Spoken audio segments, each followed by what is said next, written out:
Hello বন্ধুরা, মিষ্টি recipe and ব্লগসে তোমাদের আরও একবার স্বাগত জানাই। আশা করি তোমরা ক্রিসমাস খুব ভালোভাবে কাটিয়েছো। আমিও কিন্তু দারুণভাবে কাটিয়েছি।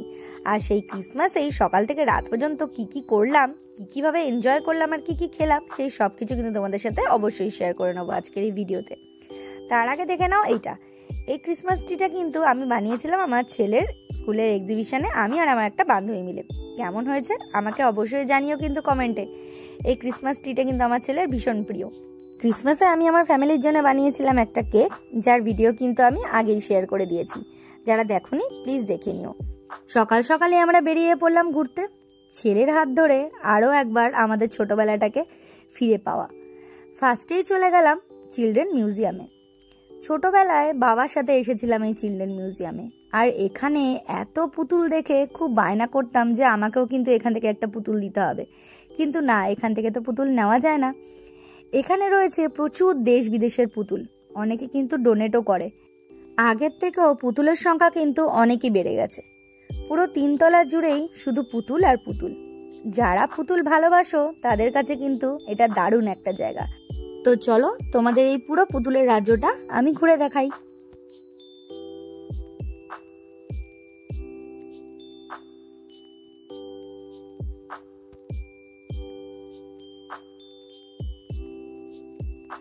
আমার ছেলের কিন্তু এই পুতুলগুলোর থেকে বেশি পছন্দ হয়েছিল এই গাড়ির সেকশনটা। ওর কিন্তু এই গাড়ির জায়গাটা ভীষণই পছন্দ হয়েছিল, কারণ এখানে কিন্তু প্রচুর দেশ বিদেশি গাড়ি ছিল। আর ও বায়না ধরলো ঠিক আমার মতন, এখান থেকে ওর একটা গাড়ি চাই। আমি বললাম, বাবু এখান থেকে তো গাড়ি নেওয়া যায় না, তো চলো আমরা অন্য কোথাও থেকে একটু ঘুরে দেখাই তোমাকে। তারপরে চলে এলাম পুতুলের এই সেকশনটায়। এখানে কিন্তু বিভিন্ন দেশ বিদেশের পুতুল রয়েছে, আর তাদের রিচুয়ালসগুলো, তাদের পোশাকগুলো এই পুতুলের মাধ্যমেই কিন্তু ফুটিয়ে তোলা হয়েছে। ছোটবেলায় আমার এই জায়গাটা এসে একটা পুতুল ভীষণ পছন্দ হয়েছিল, সেটা হলো এই পুতুলটা। আমি কিন্তু ভীষণ বায়না ধরেছিলাম এই পুতুলটা নেওয়ার জন্য। তারপরে দেখলাম জাপানের একটা রিচুয়ালস, সেটাকে কিন্তু পুতুলের মাধ্যমে এত সুন্দর করে ফোটানো হয়েছে যে কি বলবো, খুব সুন্দর লাগলো এটা দেখে। তারপরে আস্তে আস্তে অনেক পুতুলই দেখলাম। তারপরে চলে গেলাম রামায়ণ মহাভারতের যে সেকশনটা ছিল সেখানে।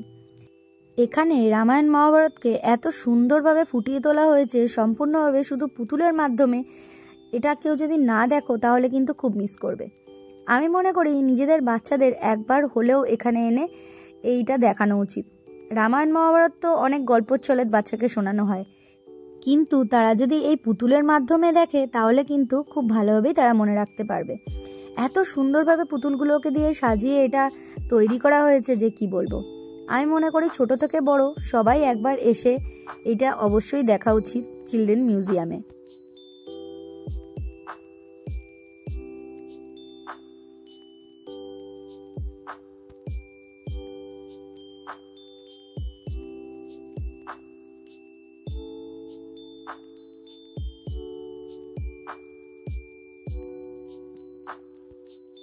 তারপর চিলড্রেন মিউজিয়াম থেকে বেরিয়ে চলে গেলাম সেন্ট পল চার্চে।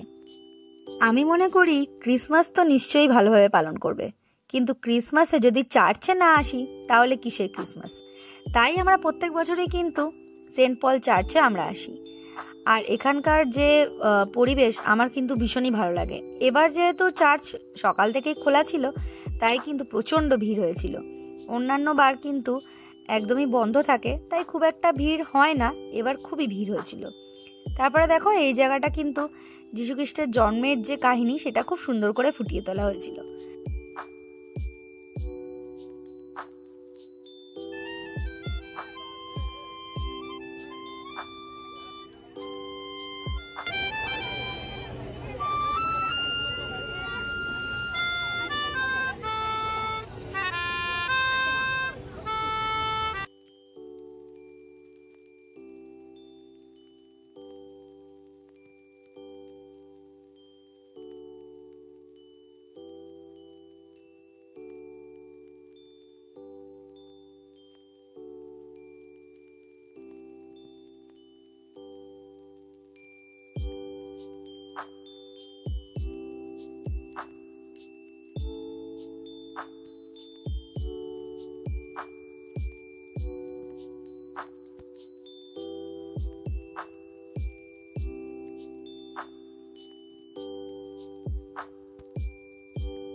তারপর চার্চের পাশে একটা সুন্দর পার্ক করা ছিল, সেখানে গিয়ে তোজো বায়না ধরলো আমিও খেলা করব, তাই ও একটুখানি খেলা করে নিল। আর আমরা দেখলাম এত বাচ্চারা এত সুন্দর সেজেছে, সবাইকেই স্যান্টা মনে হচ্ছিল।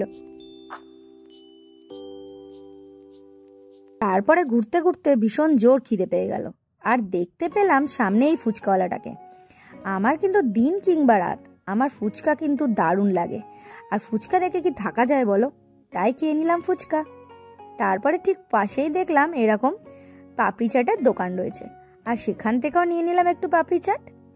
টক ঝাল আর ওপরে টক দই দিয়ে এত সুন্দর করে বানিয়েছিল যে কি বলবো, উফ দারুণ।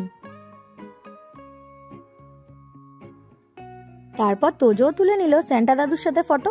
তারপরে আমরা গেলাম ইন্ডিয়ান মিউজিয়ামে। ছোটবেলায় কিন্তু বাবা মার সাথে আমি ইন্ডিয়ান মিউজিয়ামে এসেছিলাম, আর সেই ছোটবেলাটাকে আবারও একবার করে ফিরে পাবো বলে আবারও ছেলেকে নিয়ে চলে এলাম ইন্ডিয়ান মিউজিয়ামে। তো চলো তোমাদের পুরোটা ঘুরে দেখাবো। আর হ্যাঁ, সব জায়গায় কিন্তু ফটোগ্রাফি বা ভিডিও অ্যালাউ নয়, যে কটা জায়গায় পেরেছি সেই সব কটাই তোমাদের সাথে শেয়ার করব।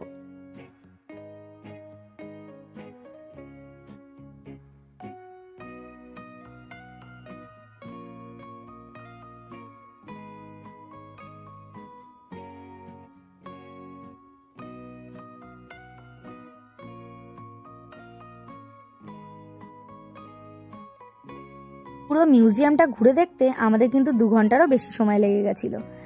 আর তারপরে আমরা ভীষণই ক্লান্ত হয়ে পড়েছিলাম, খিদেও প্রচণ্ড পেল, তাই দুপুরবেলা চলে এলাম এই রেস্টুরেন্টটায়। আমরা কিন্তু ঠিক করেছিলাম দুপুরবেলাটা শুধুই আমরা বাঙালিয়ানাই খাবো, তাই আমরা চলে এলাম এই রেস্টুরেন্টটায়। আমরা কিন্তু এই রেস্টুরেন্টটায় প্রায় আসি, আর আমাদের কিন্তু ভীষণ ভালো লাগে। এদের আতিথেয়তা আর এদের খাবারের কোয়ালিটি নিয়ে তো কোনো কথাই হবে না। তাই তোজোরও দেখো ভীষণ জোর খিদে পেয়ে গেছে, ওরও, আমাদেরও কিন্তু খুব খিদে পেয়ে গেছিলো। ঝটপট করে অর্ডার করে ফেললাম কিছু খাবার দাবার। আমরা যেহেতু ঠিক করেছিলাম একদম বাঙালিয়ানা খাবো, আর সেটা কিন্তু একদম সিম্পলভাবে, তাই কিন্তু আমরা অর্ডার করেছিলাম এখানে গরম ভাত, শুক্তো, ডাল, আর এখানে রয়েছে কচু পাতা চিংড়ি আর আলু ভাজা, আর ছিল আমার পছন্দের পমফ্রেটের কালিয়া। এইটা কিন্তু ওদের দারুণ বানায় ওরা এই ডিশটা, তাই আমি আগেও খেয়েছি, আরও একবার নিয়ে নিলাম। তারপরে জমিয়ে খাওয়া দাওয়া স্টার্ট হলো।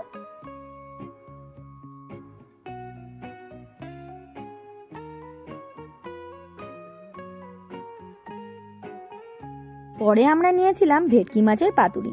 ওরা কিন্তু ভেটকি মাছের পাতুরিটা দারুণভাবে বানায়, তাই আমরাও একটা ভেটকি মাছের পাতুরি অর্ডার করলাম। তারপর গোলাপ জামুন দিয়ে মিষ্টি মুখ। রেস্টুরেন্ট থেকে বেরিয়েই তোজো খুব বায়না ধরলো ওকে আইসক্রিম কিনে দিতে হবে। তারপরে ওকে একটা আইসক্রিমের দোকান দেখে একটা আইসক্রিম কিনে দিলাম, আর আমরাও নিয়ে নিলাম আইসক্রিম। তারপরে ঘুরতে ঘুরতে অবশেষে পৌঁছে গেলাম পার্ক স্ট্রিট। না না, তোমরা মনে করছো পার্ক স্ট্রিটে এই ভিড়ের মধ্যে আমি কিন্তু একদমই ঘোরা পছন্দ করি না। আমরা চলে যাই একটা অন্য জায়গায়। তোমরা সবাই জানো কিনা জানি না, আমরা কিন্তু যাই বউবেড়াকে। এটা একদম বউবাজার থানার পাশেই। যারা চেনো তারা তো জানোই, আর যারা চেনো না তাদেরকে বলে দিলাম।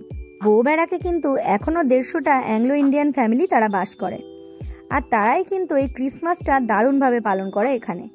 আর এখন কিন্তু অনেকেই এখানে বউবেড়াকে ক্রিসমাস পালন করতেই আসে, আর ওরা কিন্তু ভীষণ সুন্দর করে লাইট দিয়ে খুব সুন্দর করে সাজায়। তাই আমরা প্রত্যেক বছরই কিন্তু এই বউবেড়াকে চলে আসি ক্রিসমাস পালন করতে। আর যারা জানো না তারা একবার পারলে এসো এই বউবেড়াকে ক্রিসমাসের দিন, অবশ্যই দারুণ লাগবে সবার। তো চলো তোমাদের ঘুরিয়ে দেখাই পুরো বউবেড়াটা।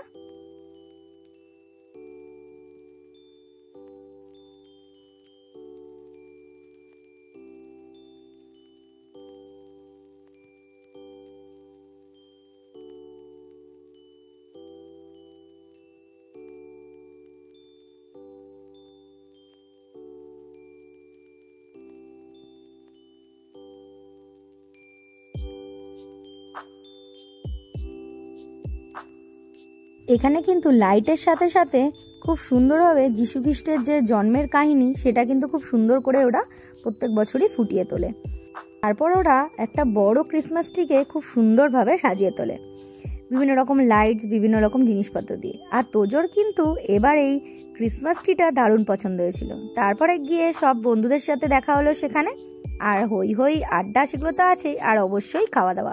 আগে কিন্তু এত খাওয়া দাওয়ার স্টল বসতো না, এবার গিয়ে দেখলাম অনেক খাওয়া দাওয়ার স্টল বসছে, যেরকম seekh kebab, wonton, steam momo, fried momo, chicken pakora, এগুলো কিন্তু ওখানকার স্থানীয় বাসিন্দারাই তৈরি করে করে বিক্রি করছিল। তো সেখান থেকে আমরাও কিছু নিয়ে নিলাম। আমরা যেমন নিয়েছিলাম ফ্রাইড ওয়ন্টন, এটা কিন্তু দারুণ টেস্টি ছিল। আর নিয়েছিলাম ফ্রাইড মোমো, আর নেওয়া হয়েছিল চিকেনের একটা গ্রেভি একটা আইটেম, আর নিয়েছিলাম চিকেন মিটবল ফ্রাইড। প্রত্যেক কটা আইটেম কিন্তু দারুণ ছিল। তারপরে একটু নাচানাচি, একটু হই হুল্লোড় তো হবেই। দেখো তোজো ওখানেও গিয়ে কিন্তু বন্ধু পেয়ে গেছিল, আর তাদের সাথে কিন্তু জমিয়ে ডান্স করলো। আর আমরাও কিন্তু খুব মজা করেছি, খুব ডান্স করেছি। আগে কিন্তু ক্রিসমাসের দিন এখানে লাইভ মিউজিক হতো, সেটা একটু মিস করলাম।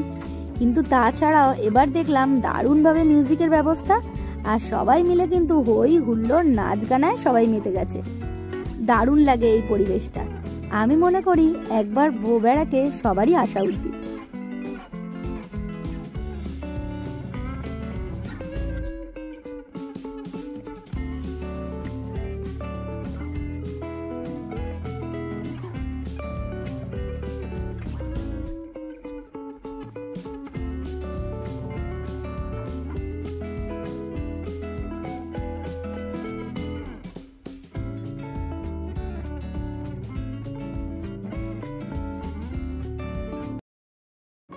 এত হই হুল্লোড়, এত মজার পর তো এবার ডিনারের পালা, তাই চলে গেলাম একটা রেস্টুরেন্টে। আর সেখানে গিয়ে একটু হালকা ফুলকাই অর্ডার করেছিলাম, কারণ বিকালবেলায় অনেক কিছু খাওয়া হয়ে গেছিলো। তাই আমরা অর্ডার করে নিয়েছিলাম, এখানে নিয়েছিলাম এগ রাইস, আর নিয়েছিলাম মঙ্গোলিয়ান চিকেন, যেটা কিন্তু দেখতে স্পাইসি হলেও মোটেও স্পাইসি না। যেহেতু তোজো খাবে তাই জন্য এটা একদমই স্পাইসি ছিল না।